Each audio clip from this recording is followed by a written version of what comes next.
Selamat malam saudara sekalian. Good evening, brothers and sisters. Tema khotbah hari ini adalah ubah cara pikirmu. The theme for today's sermon is change the way you think. Menurut para ahli, otak kita itu berfungsi untuk memproses informasi yang diterima melalui indera.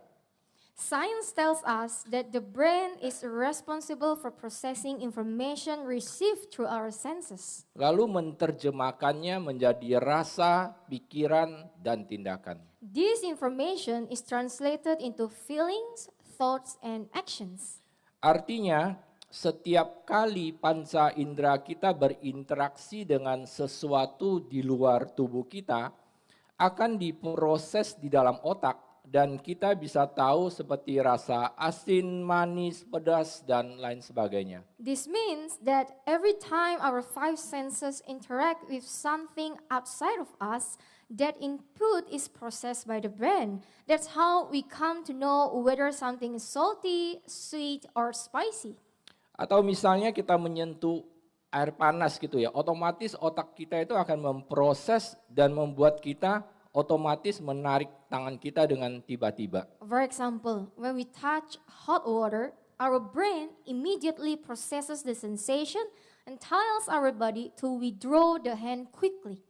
Atau kalau mata kita melihat pornografi, maka akan diproses di otak kita dan kita bisa mulai berpikir kotor atau berpikir seks. Or when our eyes see pornography, the brain processes it and can trigger lustful thoughts and sexual desires. Atau waktu telinga kita mendengar orang lain memfitnah kita, otak kita akan memproses sehingga kita jadi marah atau emosi sehingga kita bisa berkata, kurang asem ini orang ngata-ngatain gua. When our ears hear someone slander us, the brain processes that too, often leading to emotional reaction, anger, frustration, and thoughts like, how dare they speak about me like that? Kita juga pernah mendengar tentang kata cuci otak. Contohnya teroris. But we have also heard about brainwashing, techniques used by extremist group. Bagaimana anak-anak itu dicuci otaknya sehingga mereka percaya kalau membunuh orang itu bisa membuat mereka itu masuk surga. We have heard stories of children being indoctrinated to believe that killing people will get them into heaven. Padahal secara naluri manusia itu tahu membunuh itu adalah sesuatu yang jahat. Even though deep down we all know that murder is wrong.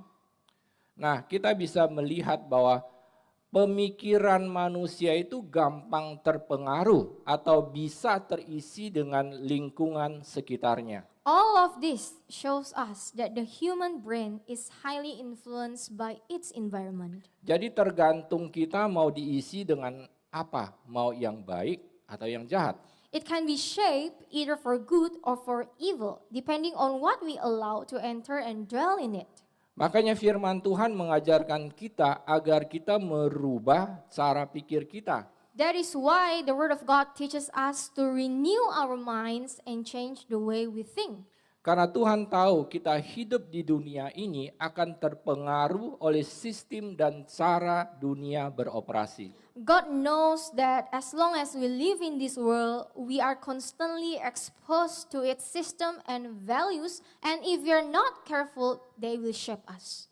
Roma 12 ayat 2 berkata, janganlah kamu menjadi serupa dengan dunia ini, dengan nilai-nilai dan kebiasaan-kebiasaan yang duniawi, tetapi berubahlah secara progresif, artinya seiring dengan kedewasaan rohanimu, dengan pembaharuan budimu yang berfokus pada nilai-nilai ilahi dan sikap-sikap etis, sehingga kamu dapat membedakan manakah kehendak Tuhan, apa yang baik, yang berkenan kepada Tuhan, dan yang sempurna sesuai dengan rencana dan tujuannya bagimu. Romans 12 verse 2 says, and do not be conformed to this world any longer with its superficial values and customs, but be transformed and progressively changed as you mature spiritually by the renewing of your mind, focusing on godly values and ethical attitudes, so that you may prove for yourself what the will of God is, that which is good and acceptable and perfect in His plan and purpose for you.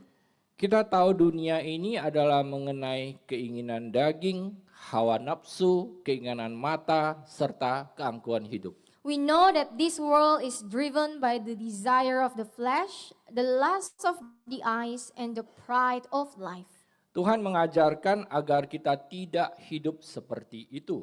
But God calls us to live differently. Tetapi kita harus berubah secara progresif, artinya perubahan dari hari ke hari semakin baik, yaitu akal budi kita atau pemikiran kita yang berfokus pada nilai-nilai kerajaan Tuhan dalam menuju kedewasaan rohani kita. We have to be progressively changed day by day into people whose minds and ways of thinking reflect kingdom values and grow into spiritual maturity.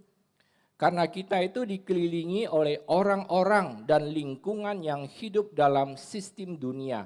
Dan lama-lama kita itu terbiasa dengan sistem dunia ini. Because the reality is this, we live in an environment that thrives only worldly values. And over time, without realizing it, we will become used to that way of thinking. Contohnya, hidup serakah, nafsu ingin berkuasa, kesombongan, gampang marah, dan tersinggung. Dan kita tahu semua ini sebenarnya bertentangan dengan hukumnya Tuhan. We begin to accept things like greed, lust for power, pride, outbursts of anger, and being easily offended. But we know these things go against God's law. Dulu sebelum saya menjadi Kristen, saya itu berpikir berbohong itu biasa kok. Karena saya lihat ya hampir semua orang melakukannya. Before I became a Christian, I thought lying was normal and even justified because almost everyone around me did it. Atau menjadi kaya dengan cara yang tidak benar seperti menipu, korupsi, kolusi, manipulasi. Contohnya seperti kayak memproduksi barang palsu, mencuri listrik untuk mengirit biaya produksi, atau membeli barang-barang curian karena itu murah dan lain sebagainya. I thought it was okay to get rich through dishonest means, cheating, corruption, collusion, manipulation. For example, producing counterfeit goods, stealing electricity to cut costs, or buying stolen items just because they were cheaper. Mengapa bisa begitu? Why did I think that way? Karena saya terbiasa melihat dan mendengar di sekeliling saya kehidupan yang seperti itu. Because that was the lifestyle I constantly saw and heard about. It felt normal. Tetapi setelah menjadi seorang Kristen, saya baru menyadari bahwa semua itu tidak benar dan berdosa di mata Tuhan atau tidak berkenan di hadapan Tuhan. But after I come to know Christ, I realized those things were not right before God. Dan saya mulai merubah cara pikir saya bahwa semua itu tidak benar dan saya tidak melakukannya lagi. And I began to change my way of thinking and saw them as sinful deeds, and I stopped doing it.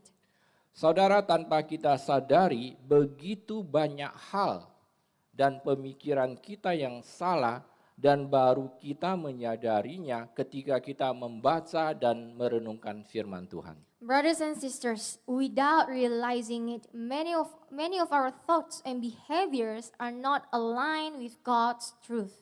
Makanya Tuhan berkata kita harus berubah secara progresif seiring dengan firman Tuhan yang kita mengerti sehingga kita bisa bertumbuh menjadi Kristen yang dewasa secara rohani. That is why God says our mind must be changed progressively in line with the truth we learn from His Word so that we can grow step by step into spiritually mature Christian. 1 Yohanes 2 ayat 15 sampai 17 berkata, "Janganlah mencintai atau menyayangi dunia atau segala sesuatu yang ada di dalamnya. Jika seorang mencintai dunia, kasih kepada Bapa tidak ada padanya. Sebab segala sesuatu yang ada di dunia, yaitu Nafsu daging, keinginan akan kenikmatan sensual, nafsu mata, keinginan serakah, dan kesombongan hidup, keyakinan pada sumber daya sendiri atau kestabilan hal-hal duniawi. Hal ini tidak berasal dari Bapa, tetapi dari dunia. Dan dunia ini akan berlalu dan lenyap beserta nafsu-nafsu terlarangnya, yaitu keinginan-keinginan yang membara, nafsu. Tetapi siapa yang melakukan kehendak Tuhan dan melaksanakan tujuannya dalam hidup, ia tetap tinggal bertahan selamanya. 1 John 2 verses 15 to 17 says, "Do not love or cherish the world or the things that are in the world. If anyone loves the world, love for the Father is not in him." Verse 16, "For all that is in the world, the lust of the flesh, craving for sensual gratification, and the lust of the eyes, greedy longings of the mind, and the pride of life, assurance in one's own resources or in the stability or earthly things. These do not come from the Father, but are from the world itself. And the world passes away and disappears, and with it the forbidden cravings, the passionate desires, the lust of it. But he who does the will of God and carries out his purposes in his life abides, remains forever." Saya mau membahas tentang kesombongan atau keangkuhan hidup. I want to discuss about the pride of life. Coba saudara perhatikan. Begitu banyak orang memiliki pengertian bahwa status kehidupan sosial menjadi perbedaan antara orang kaya dan orang miskin. Take a moment to reflect, brothers and sisters. How many people believe that social status creates a divide between the rich and the poor? Tanpa sadar itu membuat orang kaya merasa mereka itu lebih tinggi, mereka lebih hebat daripada orang miskin. Often, without even realizing it, those who are wealthy begin to feel superior to those who have less. Ini tidak sekedar terjadi di luar Kristen, tetapi malah banyak terjadi di antara orang Kristen sendiri. And this doesn't just happen outside the church, it happens within the Christian community as well. Padahal ini adalah salah, karena menurut firman Tuhan ini adalah sistem dunia atau nilai dunia. Dan kalau kita melakukannya, kita akan menjadi cinta akan dunia ini. But this is wrong, because according to his word, this kind of thinking reflects the values of the world. And if we hold on to such values, we are in fact loving the world more than we are loving God. Kita juga lihat di negara India yang memperlakukan sistem kasta kan. We often point to system like the caste system in India, di mana orang itu dipisah-pisahkan menjadi beberapa kasta atau derajat. where people are divided and treated differently based on their class or birth. Mungkin kita ada yang mengkritik mereka, Some of us may criticize that system and see it as unjust. tetapi tanpa kita sadari, kita pun melakukan seperti itu. Kalau kita merasa kita lebih kaya, lebih hebat, lebih berkuasa daripada orang lain, sehingga kita memandang rendah orang lain. But we are not guilty of doing the same when we start believing that wealth makes us better, more powerful, or more important than others, so much that we look down on other people. Yeremia 9 ayat 23. Beginilah firman Tuhan. Janganlah orang yang bijaksana dan terampil bermegah dan berbangga dengan hikmat dan keahliannya. Janganlah orang yang perkasa dan berkuasa bermegah dan berbangga dengan kekuatan dan kekuasaannya. Janganlah orang kaya dalam kepuasan jasmani dan kekayaan duniawi bermegah dan berbangga dengan kekayaannya yang bersifat sementara dan duniawi. Jeremiah 9 verse 23 says, "Thus says the Lord, let not the wise and skillful person glory and boast in his wisdom and skill. Let not the mighty and powerful person glory and boast in his strength and power. Let not the person who is rich in physical gratification and earthly wealth glory and boast in his temporal satisfactions and earthly riches. Kita harus merubah pola pikir kita bahwa kita itu tidak boleh sombong dan merasa lebih dari orang lain sehingga kita memandang rendah mereka. Baik dalam hal kekayaan, kekuasaan, kepintaran, dan lain sebagainya. We must change our mindset. We cannot be arrogant and think we are better than others so that we look down upon them, whether in terms of wealth, power, intelligence, or any other status. Bukankah ini yang sering kita lihat dan saksikan dalam kehidupan kita sehari-hari? Isn't it something we often see and experience in daily life? Bahkan dalam sebagian gereja-gereja sekalipun, ada orang kaya dan berkuasa yang biasanya mendapat posisi dan kedudukan di dalam gereja. Even in churches, we sometimes witness how the rich and powerful are given special positions. Orang kaya menjadi penatua gereja, The wealthy are made elders. atau orang yang berkuasa duduknya di baris paling depan, kalau yang miskin duduknya di belakang. The powerful sit in the front row, meanwhile the poor quietly take their seats at the back. Kita sungguh bersyukur di RGM Tuhan memberikan kita gembala senior yang tidak melakukan hal tersebut. But we give thanks to God that here in RGM, He has given us senior pastors who do not operate this way. Tetapi orang-orang yang memiliki hati yang taat kepada firman Tuhan dan setia serta yang berkomitmen yang boleh melayani di tempat ini. Puji Tuhan. Instead, they are leaders with hearts that truly desire to obey God's word, remaining faithful and committed to serving with humility. Praise be to God. Semua sikap memandang rendah orang lain karena status dan kekuasaan adalah dosa di mata Tuhan. Every attitude of arrogance that looks down on others because of their status or powers is sinful in the eyes of God. Saya pernah diceritain oleh salah satu hamba Tuhan yang melayani Tuhan. Ini hamba Tuhan yang memiliki pelayanan yang murni ya di hadapan Tuhan.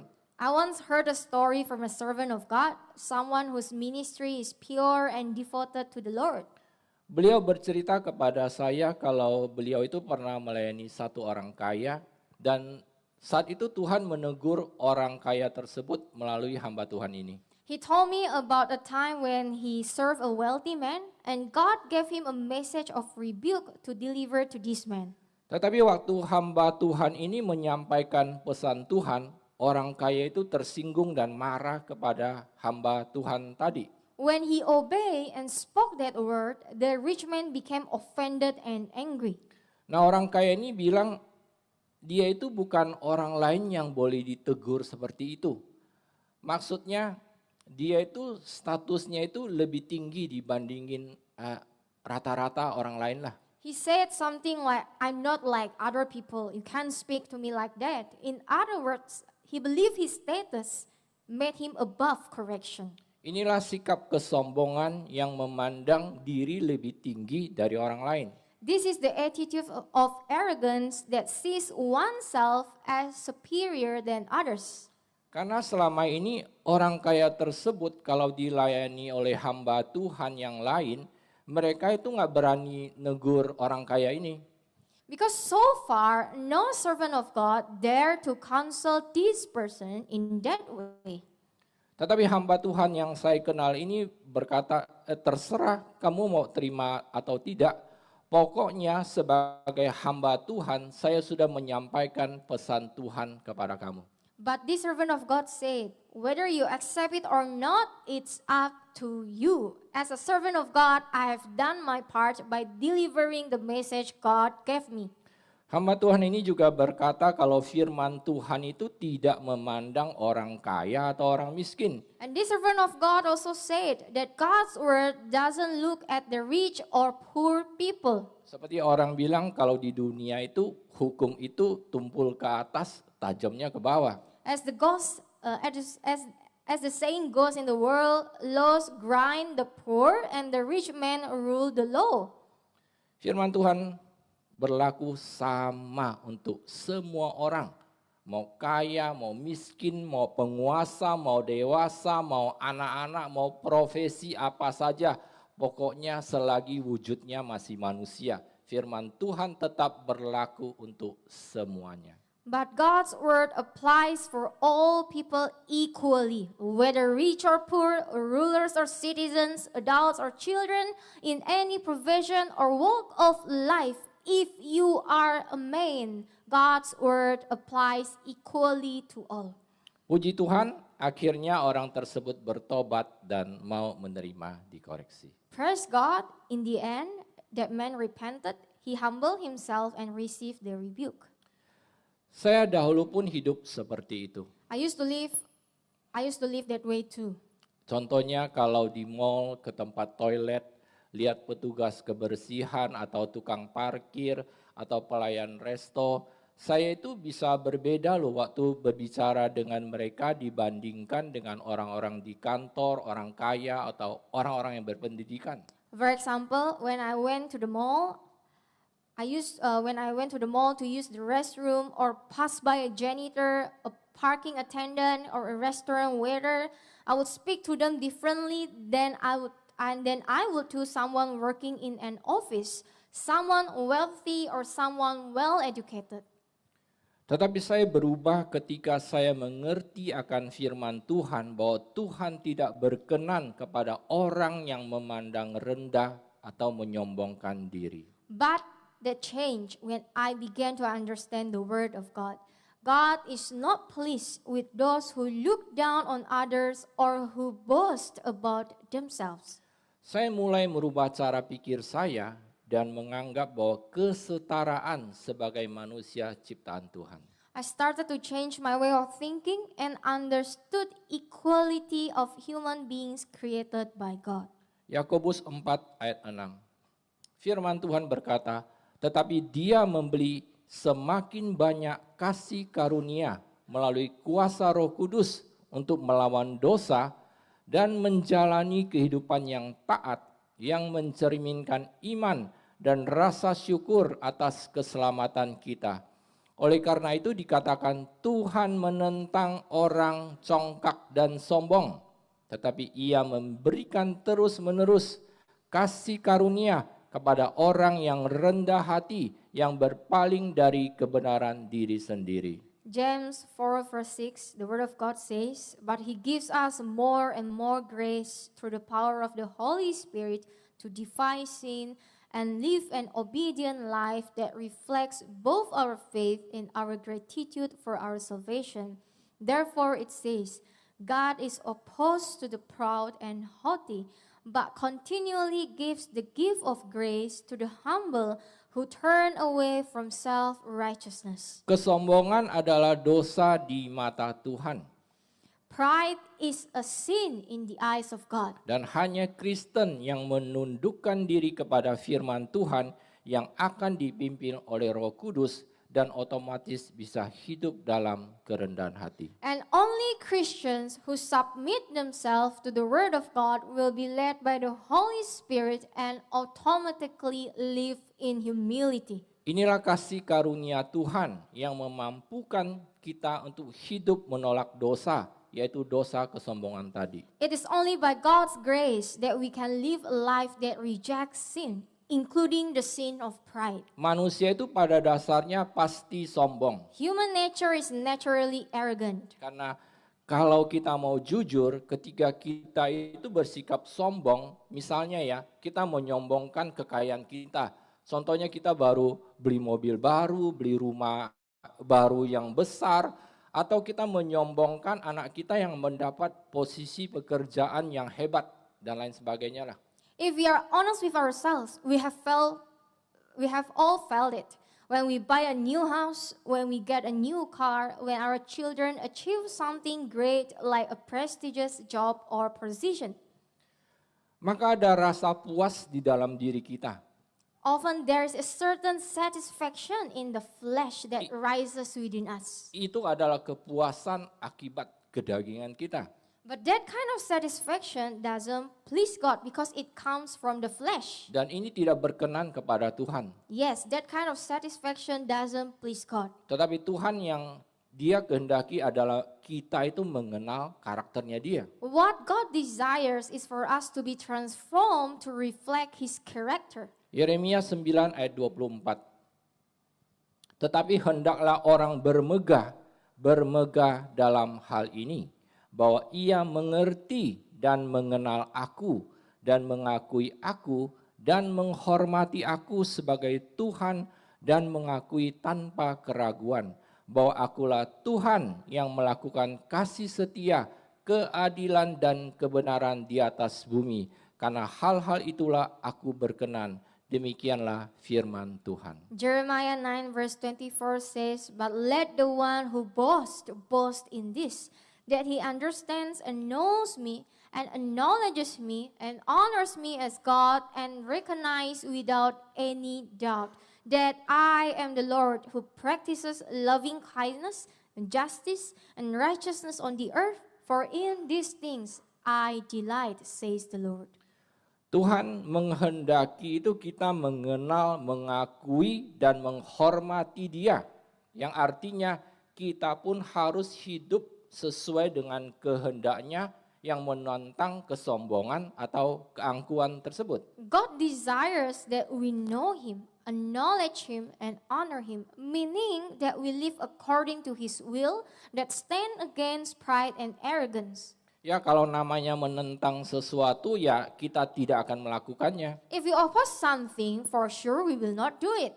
Contoh ya, kalau kita menentang yang namanya LGBT, ya kita tidak akan hidup sebagai bagian dari LGBT tersebut. If we oppose LGBT, we will not live as partaking in it.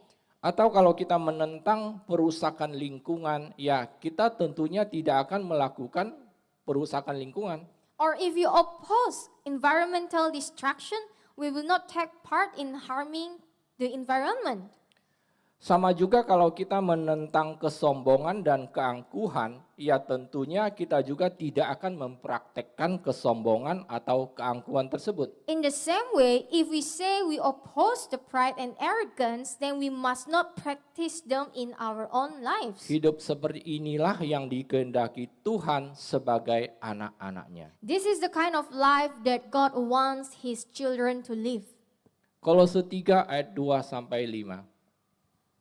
Arahkanlah pikiranmu dan jadikanlah hidupmu tertuju kepada perkara-perkara yang di atas, yaitu perkara-perkara yang di surga. Dan janganlah kamu menaruh pikiranmu kepada perkara-perkara di bumi dengan nilai yang bersifat sementara. Karena kamu telah mati bagi dunia ini, dan hidupmu yang baru dan sejati tersembunyi bersama Kristus dalam Tuhan. Apabila Kristus yang adalah hidup kita menyatakan dirinya, kamu pun akan menyatakan dirimu bersamanya dalam kemuliaan.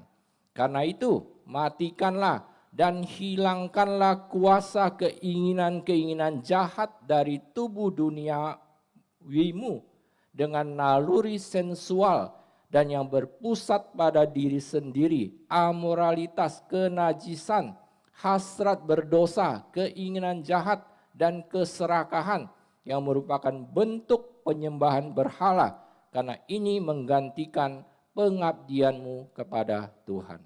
Colossians 3 verses 2-10.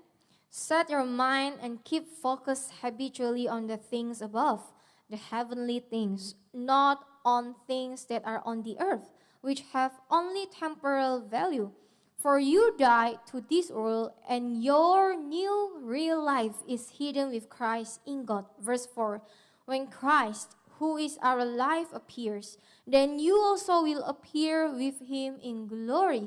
So put to death and deprive of power the evil longings of your earthly body, with its sensual, self-centered instincts, immorality, impurity, sinful passion, evil desire, and greed, which is kind of idolatry because it replaces your devotion to God. Karena hal-hal berdosa ini, murka ilahi Tuhan menimpa anak-anak durhaka, yaitu mereka yang tidak mau mendengarkan dan yang secara rutin dan keras kepala mengabaikan ajaran-ajaran Tuhan.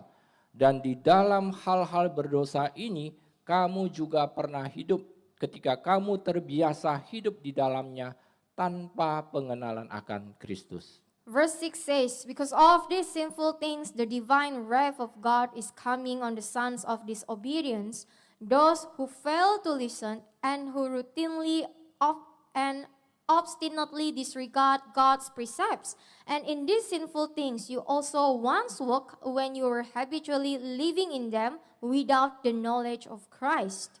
Tetapi sekarang, jauhkanlah dirimu sepenuhnya dari semuanya itu, yaitu amarah, geram, kedengkian, fitnah, dan kata-kata kotor, kasar, jorok, vulgar dari mulutmu.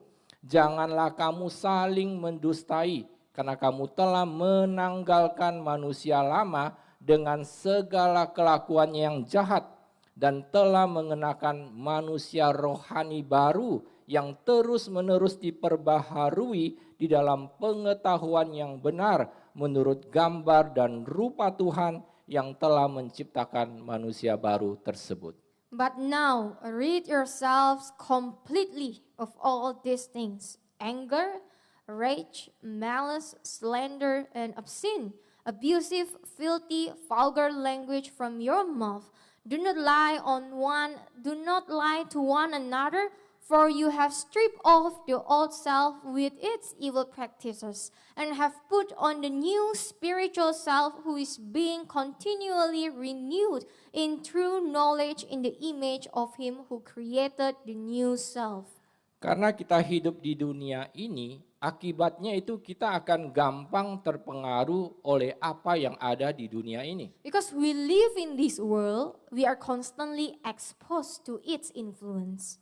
Makanya firman Tuhan mengajarkan kita untuk mengarahkan pikiran kita dan tujuan hidup kita kepada perkara-perkara yang di atas atau surga. That's why the Word of God teaches us to set our minds and hearts on things above. Tidak sekedar mengarahkan pikiran dan tujuan hidup kita kepada hal yang di atas, tetapi juga menjauhi diri kita dari semua keinginan duniawi seperti yang sudah dijelaskan di firman di atas tadi. But it's not just about directing our thoughts towards heavenly things. It's also about removing ourselves from the sinful desires and values of the world. Tuhan tidak mau kita tercemar oleh apa yang ada di dunia ini. God doesn't want us to be corrupted by this world. Saya mau bagikan sedikit kesaksian. I want to share a personal testimony. Dulu sebelum saya mengenal Tuhan, saya itu hidup dalam perzinahan dan seks bebas. Before I came to know the Lord, I was living in sin and engaging in adultery and lifestyle of sexual immorality.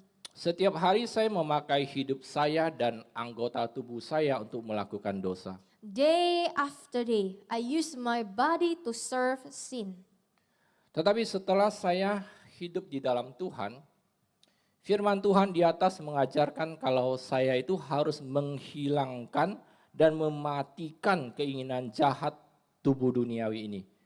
Semua yang namanya hawa nafsu, naluri sensual harus dimatikan. But after I live in the Lord, the Word of God above teaches that I must remove and put to death my worldly desires. All lustful, sensual instincts must be put to death.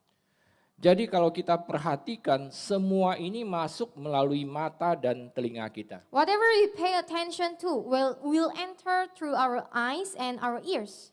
Contohnya kalau kita melihat pornografi atau mendengar suara-suara sensual, maka itu akan memunculkan keinginan hawa nafsu dan naluri sensual kita. For example, if we look at pornography with its sensual sounds, it will bring up lustful and sensual desires. Tuhan selalu mengingatkan saya di firman-Nya di Roma 6 ayat 13 yang berkata, Janganlah kamu mempersembahkan anggota-anggota tubuhmu kepada dosa sebagai alat-alat kejahatan. Tetapi persembahkanlah dirimu kepada Tuhan dalam tindakan yang menentukan sebagai orang-orang yang hidup dibangkitkan dari antara orang mati untuk hidup yang baru. Dan anggota-anggota tubuhmu, seluruh kemampuanmu yang telah dikhususkan sebagai alat-alat kebenaran yang dipersembahkan kepada Tuhan. God always reminds me with His word in Romans 6 verse 13, do not go on offering members of your body to sin as instruments of wickedness, but offer yourselves to God in a decisive act as those alive, raised from the dead to a new life, and your members, all of your abilities sanctified, set apart as instruments of righteousness yielded to God. Dahulu saya selalu memakai anggota tubuh saya untuk berdosa. Before I use my body to live in sin. Contoh, mata dan telinga saya itu bahkan tubuh saya untuk berdosa. I use my body, my eyes, my ears, even my whole self as an instrument of sin. Tetapi sekarang saya harus merubahnya menjadi alat kebenaran yang dipersembahkan kepada Tuhan. But now I must change and offer every part of myself as an instrument of righteousness yielded to God. Contoh ya, kalau jalan-jalan ke mall kan kita sering ketemu wanita-wanita yang baju seksi ya. Kayak ya belahan dadanya kelihatan gitu. Naik eskalator kelihatan pantatnya. Ada kan di mall kan seperti itu kan. Atau poster-poster itu seksi-seksi yang membangkitkan naluri sensual kita. For example, when we go to the mall, we often see women dress provocatively. Yeah, for example, when we just in the escalator, we will see some women just wear very short pants, and then we come across seductive posters that stir up lustful and sensual desires. Saya berbicara sebagai laki-laki ya. As a man, I'm speaking honestly. Karena hal ini sering terjadi dalam kehidupan kita. Because this is something we frequently face in our daily lives. Jangan kita pandangin itu terus dan apalagi sampai menghayal dan membayangkan hal-hal berdosa atau seks tersebut. Don't try to stare at those things, but we must turn our eyes away and never fantasize about such sins. Jadi sebelum hal itu terjadi, palingkan mukamu. So before that happens, turn your face away. Mau bapak-bapak, mau anak muda, sama saja. Whether you are a father or a young man, all the same. Jangan malah berkata dalam hati, wah kesempatan nih, kapan lagi nih ada pemandangan kayak gini nih. Don't say to yourself, wah this is a rare opportunity. I might as well enjoy the view while it's there. Mungkin kita akan terlintas di pikiran kita waktu pertama kali kita melihat dan memandangnya. Yes, the first glance might come unintentionally. Tapi ingatkan diri kita bahwa kita harus mematikan keinginan hawa nafsu dan naluri sensual tadi. But we must remind ourselves to put to death our lustful desires and sensual instincts. Nah, ini akan menolong kita. And this will help us. Karena Tuhan tidak mengajarkan kita itu menghadapi godaan. Because God doesn't teach us to resist temptation. Tapi kita harus lari dari godaan. But we must flee from the temptation. Karena inilah cara saya mengaplikasikan firman ini dalam hidup saya. This is how I put into application this word of God in my life. Ya, saya yakin saudara bisa mempraktekkannya untuk menjaga kita hidup dalam kekudusan. Yes, I believe all of us can practice it to keep living in His holiness. Filipi 4 ayat 8. Akhirnya orang-orang beriman, apapun yang benar, apapun yang mulia dan patut dihormati, apapun yang benar dan dikonfirmasi oleh firman Tuhan, apapun yang suci dan bermakna, apapun yang indah dan membawa damai, apapun yang patut dicontoh dan memiliki reputasi baik, jika ada keunggulan, jika ada sesuatu yang patut dipuji, pikirkanlah hal-hal itu secara terus-menerus. Pusatkan pikiranmu pada hal-hal ini dan tanamkanlah dalam hatimu. Philippians 4 verse 8 says, "Finally, believers, whatever is true, whatever is honorable and worthy of respect, whatever is right and confirmed by God's word, whatever is pure and wholesome, whatever is lovely and brings peace, whatever is admirable and of good repute, if there is any excellence, if there is anything worthy of praise, think continually on these things. Center your mind on them and implant them in your heart." Coba kita renungkan.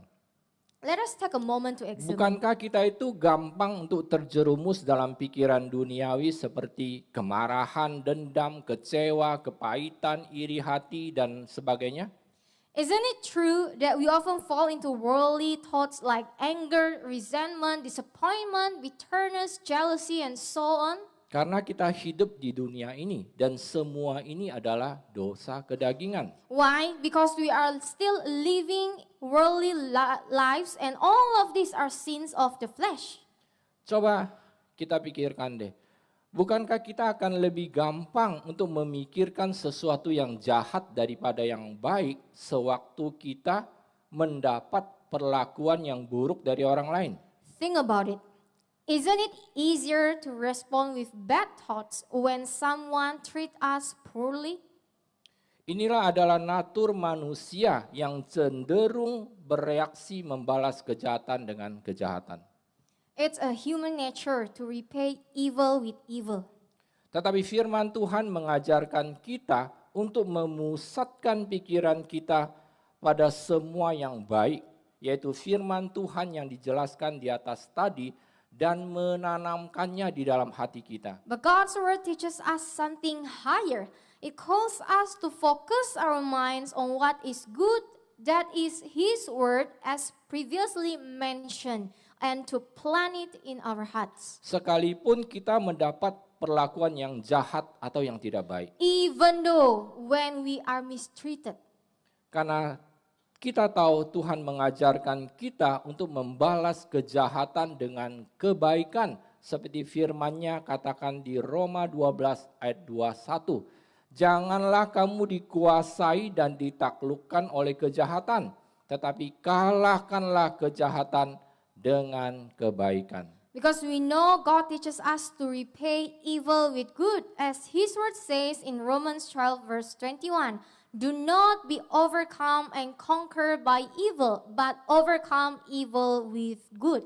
Nah, bukankah firman ini bertentangan dengan naluri dan kedagingan kita? Doesn't the word of God go against our natural instinct and our flesh? Tetapi kita harus merubah cara pikir kita sehingga firman Tuhan yang menjadi patokan dan pedoman atau pusat hidup kita. But we must change the way we think so that God's word becomes the benchmark, the guide, and the center of our lives. Saya percaya ini tidak akan instan. I believe it won't happen instantly. Tetapi setiap kali kita menghadapi situasi yang membuat kita mengalami aniaya, fitnah, atau diperlakukan jahat oleh orang lain, disitulah kita akan diuji dan dites apakah kita melakukan firman yang kita mengerti. But every time when we face persecution, slander, or abuse, those moments are when we'll be tested, and that will reveal whether we are truly living out the word we have received and understood.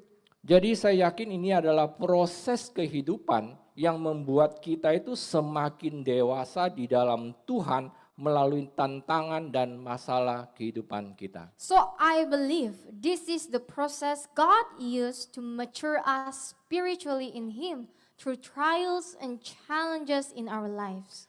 Terus apa yang akan terjadi dalam hidup kita kalau pikiran dan hati kita itu terpusat pada firman Tuhan? Brothers and sisters, so what do you think would happen in our lives if our minds and hearts were truly centered on God's word? Filipi 4 ayat 7 berkata, damai sejahtera Tuhan, damai sejahtera yang menenteramkan hati, damai sejahtera yang melampaui akal budi, damai sejahtera yang memelihara hati dan pikiranmu dalam Kristus Yesus akan menjadi milikmu.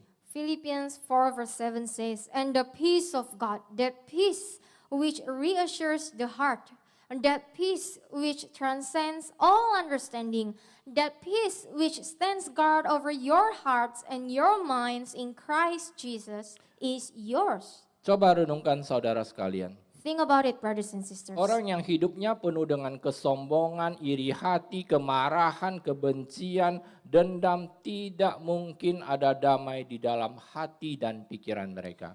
Everyone whose lives are full of pride, envy, anger, hatred, jealousy, resentment, they can never truly experience peace in their hearts and in their minds. Tetapi orang yang hidup memikirkan dan memusatkan dirinya pada firman Tuhan atau hal-hal di atas akan menerima damai sejahtera yang menenteramkan hati dan pikiran mereka. Inilah janji Tuhan buat setiap kita. But those who fix their thoughts on God's word, on the things above, they will receive peace. A peace that reassures their hearts and guards their minds. This is God's promise to every one of us. Roma 12 ayat 16 sampai 18. Firman Tuhan berkata, hiduplah dalam harmonis satu sama lain. Janganlah bersikap angku, sombong, merasa diri penting, eksklusif. Tetapi bergaullah dengan orang-orang yang rendah hati, yaitu mereka yang memiliki pandangan diri yang realistis.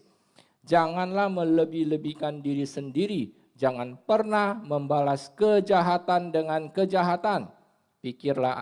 Pikirkanlah apa yang benar, baik dan pantas di mata semua orang. Jika mungkin sejauh hal ini bergantung kepadamu, hiduplah dalam damai sejahtera dengan semua orang. Romans 12 verses 16 to 18 says, live in harmony with one another. Do not be haughty, conceited, self-important, exclusive, but associate with humble people, those with a realistic self-view. Do not overestimate yourself. Verse 17, never repay anyone evil for evil.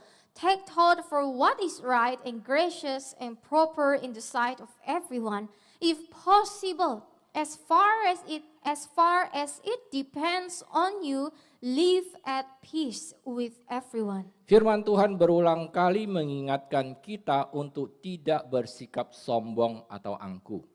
Berusaha hidup damai dengan orang lain.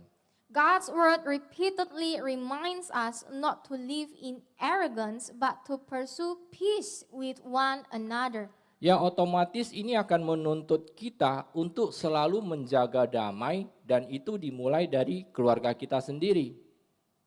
And that pursuit of peace begins first within our own families.